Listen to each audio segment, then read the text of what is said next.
Hey there, Mr. Reddit here. Welcome back to another episode of r/Entitled Parents Stories.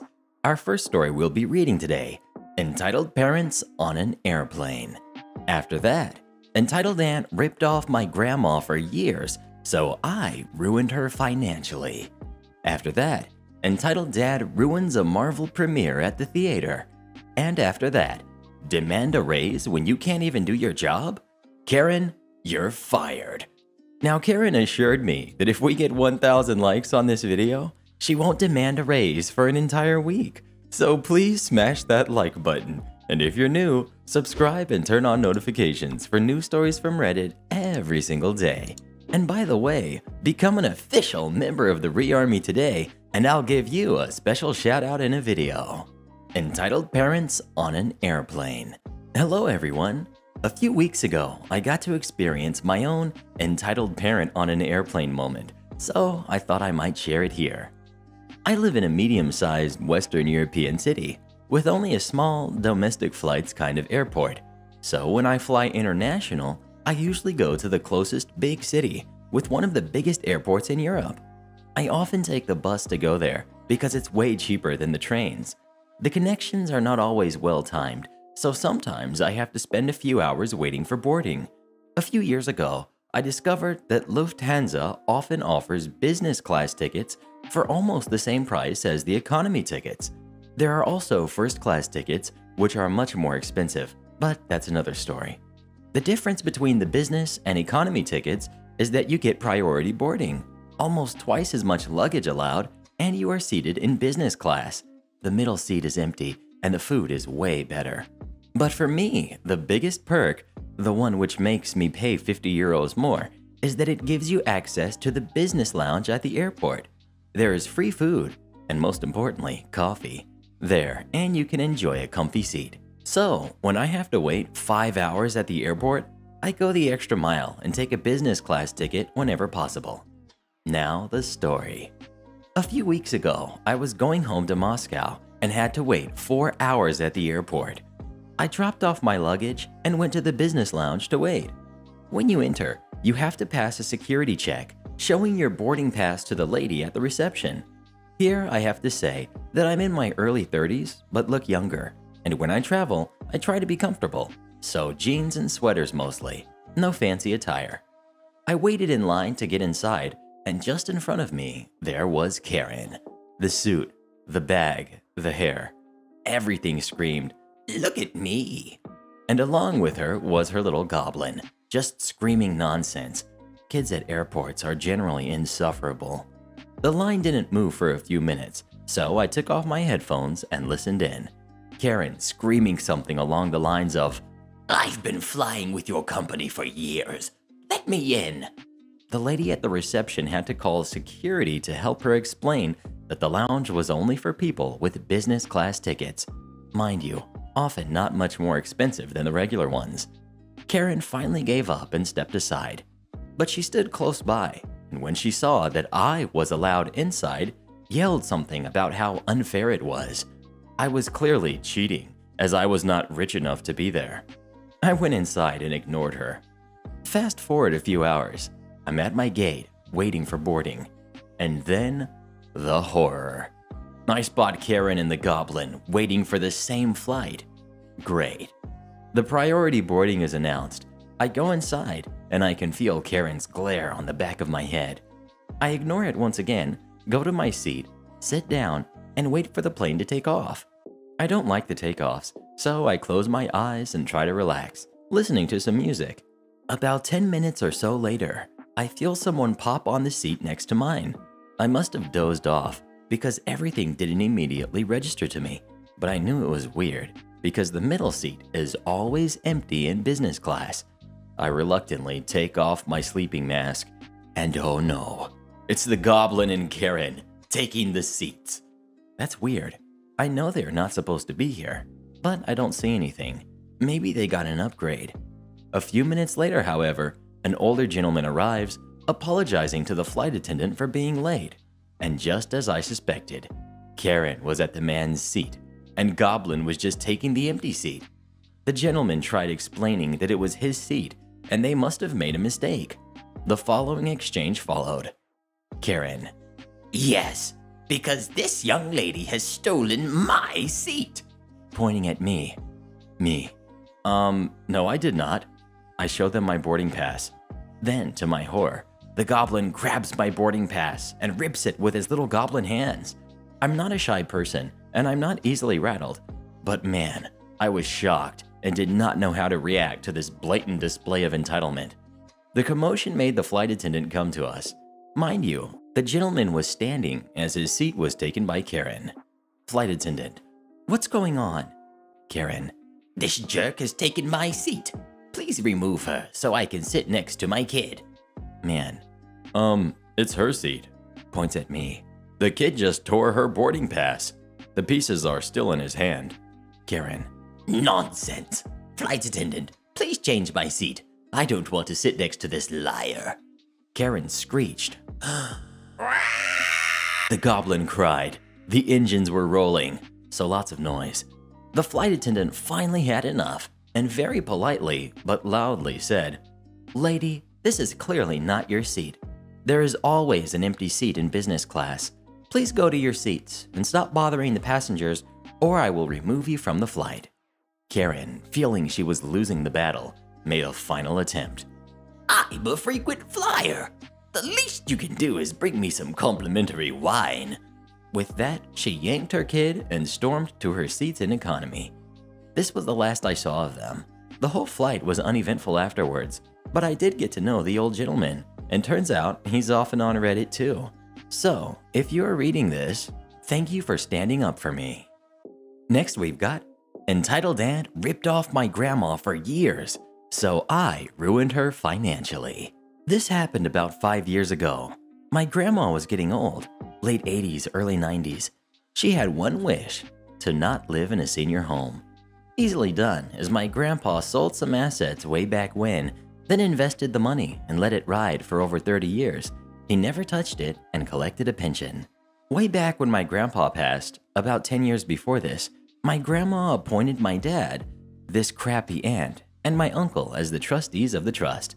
Basically, the trusted advisors for her and her care for the foreseeable future. All was well in the beginning. Then my dad, Willie, moved further away and couldn't take care of the day-to-day upkeep as the trustee and to see that my grandma was okay. My aunt, Rebecca, told her that she and my uncle, Fred, who lived in Arizona, could take over and all would be fine.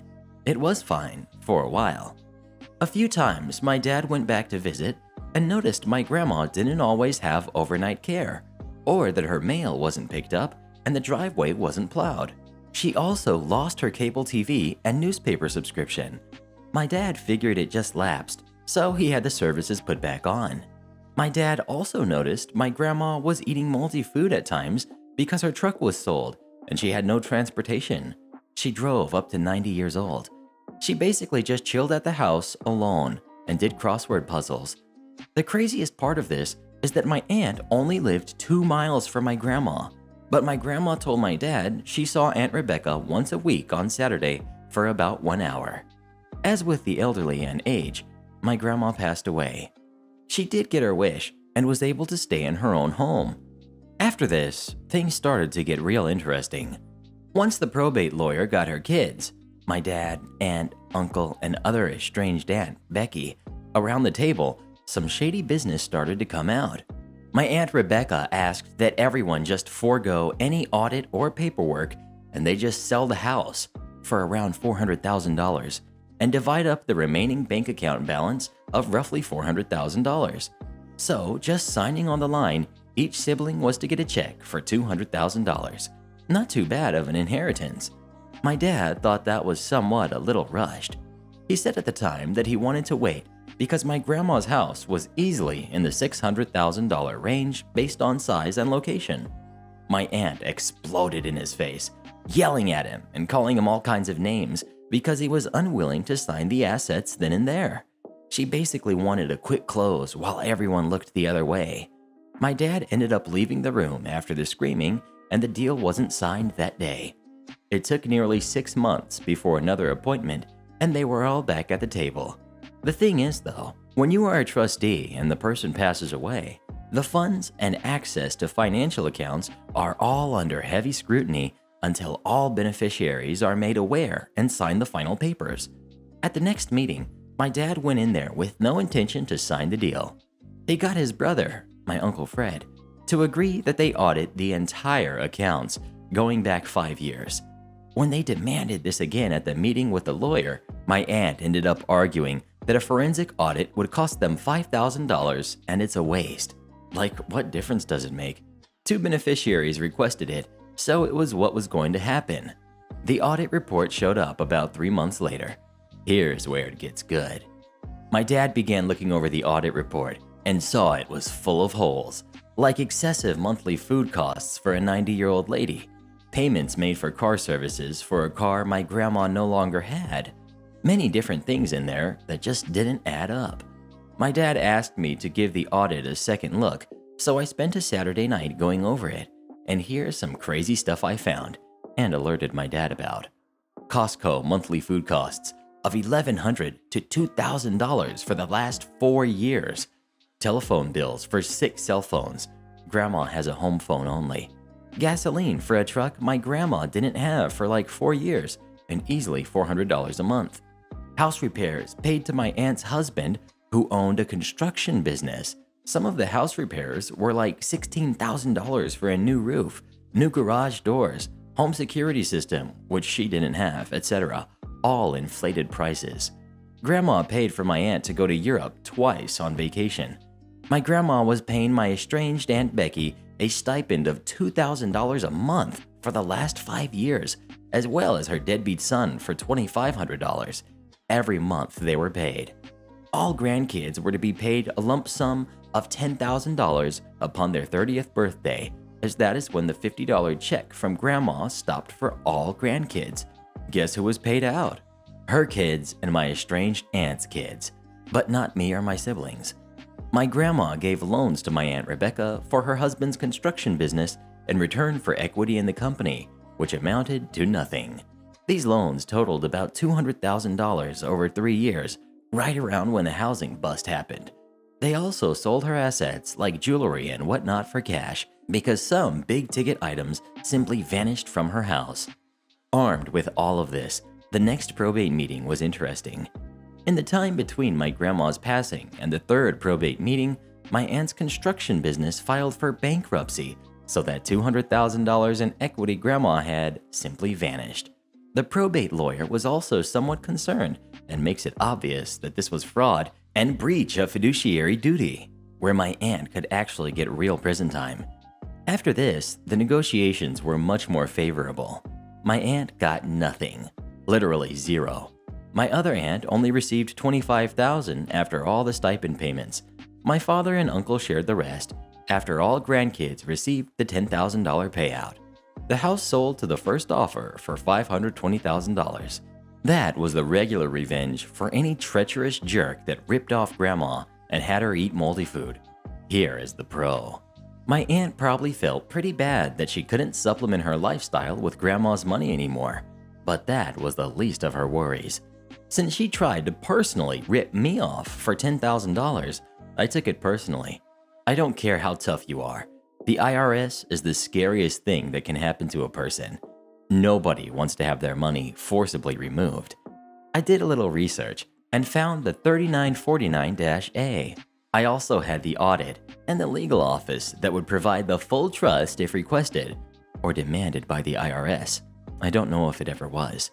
So I photocopied my documents, had them notarized, and sent off the info to the IRS. I felt like it went nowhere. Then, maybe 18 months later, I was notified and asked to come to the IRS building for an appointment in my city. The agent went over all the details, what they found in their research, and then they asked for a sworn statement. It turns out my aunt didn't declare something like $1.2 million in additional income over 5 years, and as such, she owed the IRS around $420,000 plus penalties.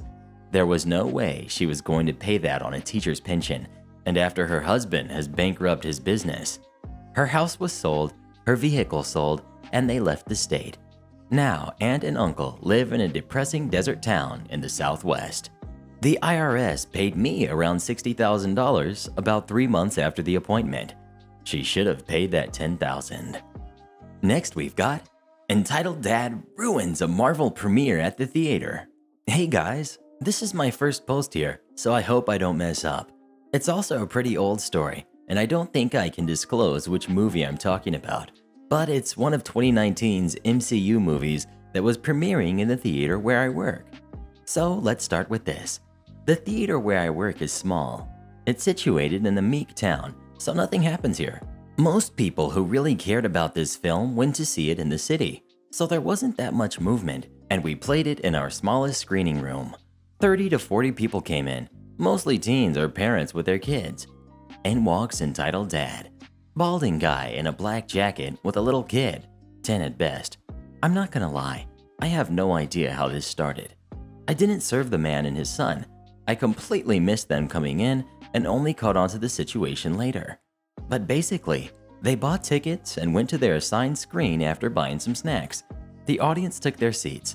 One of us workers checked the screen for temperature and phones, and all was well.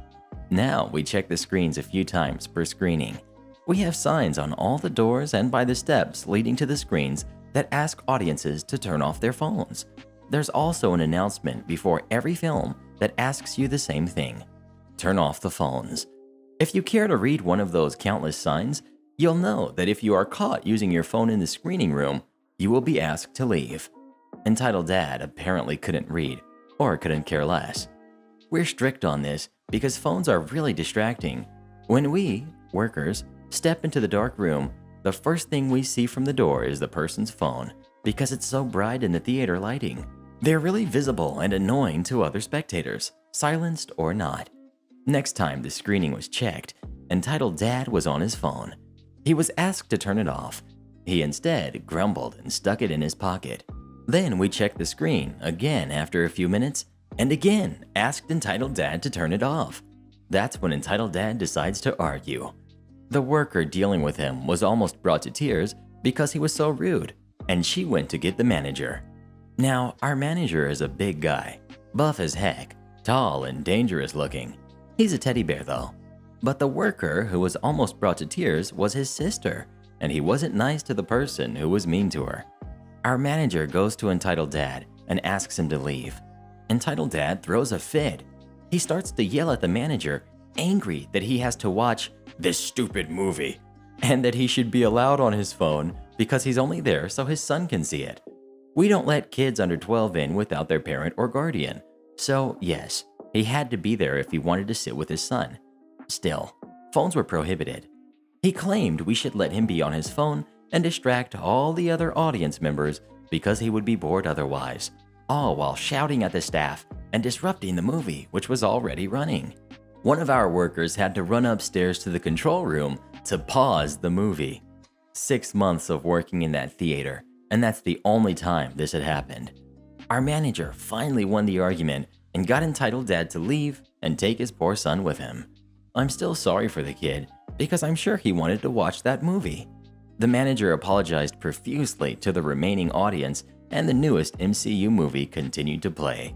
I had people coming out to grab some more snacks mid-premiere, and they asked me about Entitled Dad and offered us support because they were worried about the staff. We also apologized again for the inconvenience, and they said it wasn't our fault. They were glad Entitled Dad was gone. My manager mostly laughed about it. He said it wasn't a big deal. These things happen. His sister was shaken, but fine. We went ahead with our daily duties. Then it turned out Entitled Dad wasn't gone after all. In he marches, all alone this time. Maybe he didn't want to scare his kid anymore. But I don't think he deserves the credit for thoughtfulness, so maybe his son was simply too shaken to return with him. Anyway, Entitled Dad walks up to the tickets booth and asks, I kid you not, for a refund. The manager laughed and told him no way in heck is he getting a refund. We're usually really understanding and refunds aren't difficult to do, but my manager wasn't willing to cooperate with Entitled Dad after he made the manager's sister and his own son cry and disrupted the premiere for a few dozen people. Besides, he broke the rules knowing he would be asked to leave, and the movie was more than half an hour in. He had no right to ask for a refund.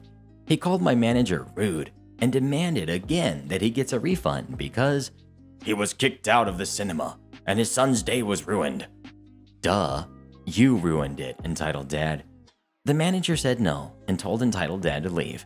Entitled Dad started yelling and insulting our manager, but he was halfway out the door when he yelled at my manager that he was a brainless piece of testosterone-injected meat, and that he thinks he's so scary with all that muscle, but he won't be so scary when his butt is sued.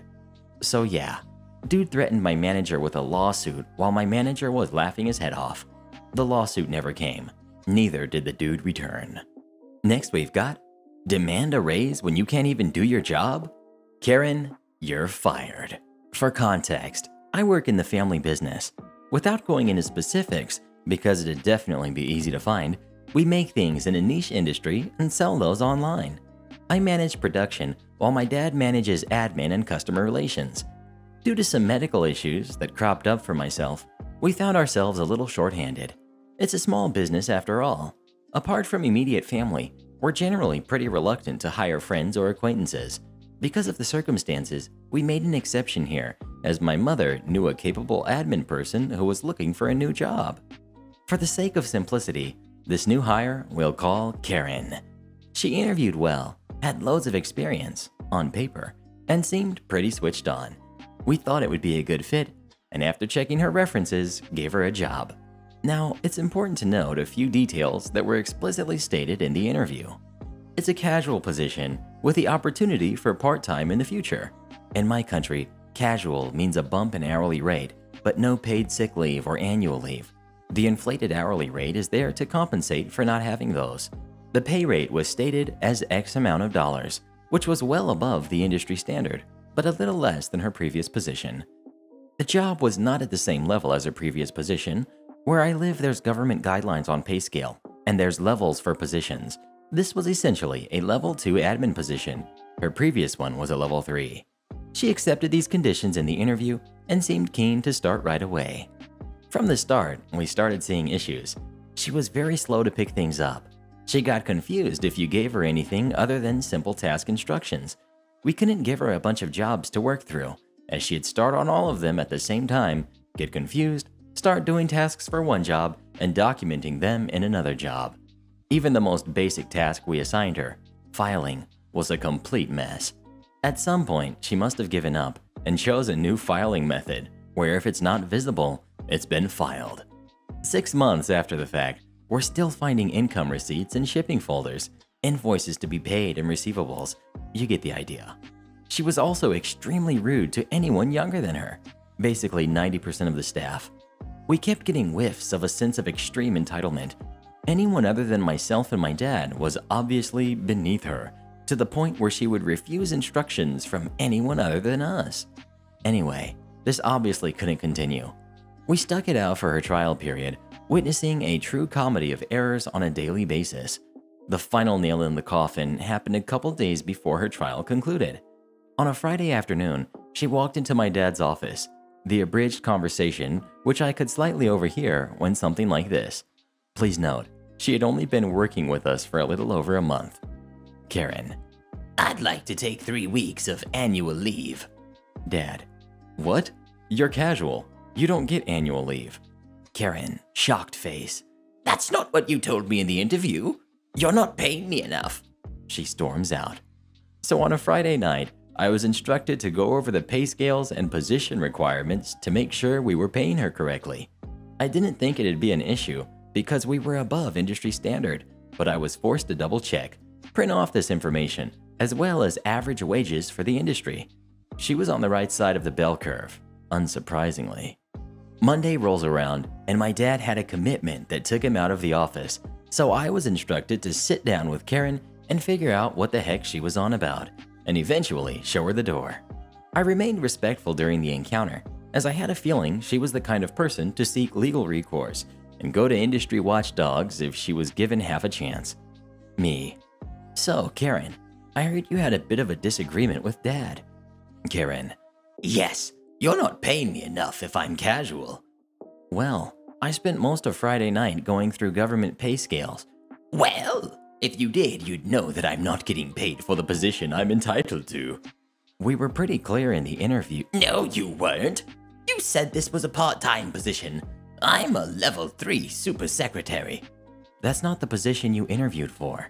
Look, to be honest, the quality of your work really doesn't match that level anyway. We've noticed that you're struggling to pick things up, and there's a fair few mistakes that are costing us quite a bit of time. Karen is fuming. To be clear, this is the pay rate. It's a casual position. I'm sorry that both myself and Dad may not have explained it in a way that was clear to you, but this is it. If you're not happy with that, you can go. Karen. Yeah, I'm going to go. I'm done. Okay. Karen walks out. 10 seconds later, slams open the door. And another thing, you'll need to train your staff properly. How am I supposed to do work when you don't show me what I need to do? Okay. I'm the only one who did any work in this place. Okay. How did you expect me to do my job if you're using the main workstation all the time? Okay. Workstation is my primary desk. I'd vacated it for the hours she was in, only using it if I needed to print something for production.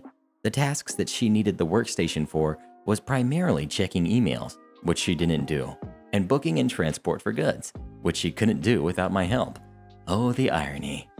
Me. I'm sorry this hasn't worked out. Motion to the door. Karen storms out in a huff, stopping to take a notebook with her that had a crapload of proprietary information. I had to contact her later to make sure it was destroyed. Karen's stated secretary level, the one she believed she was entitled to, was an executive level. You know, those guys and girls that manage the entire schedule for a CEO or philanthropist?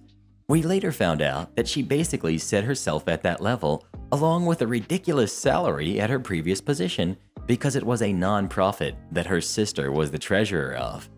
Her references were all people that were involved in basically a scam to defraud money from a non-profit. They were all promptly fired once it came to light in a fairly flat manner.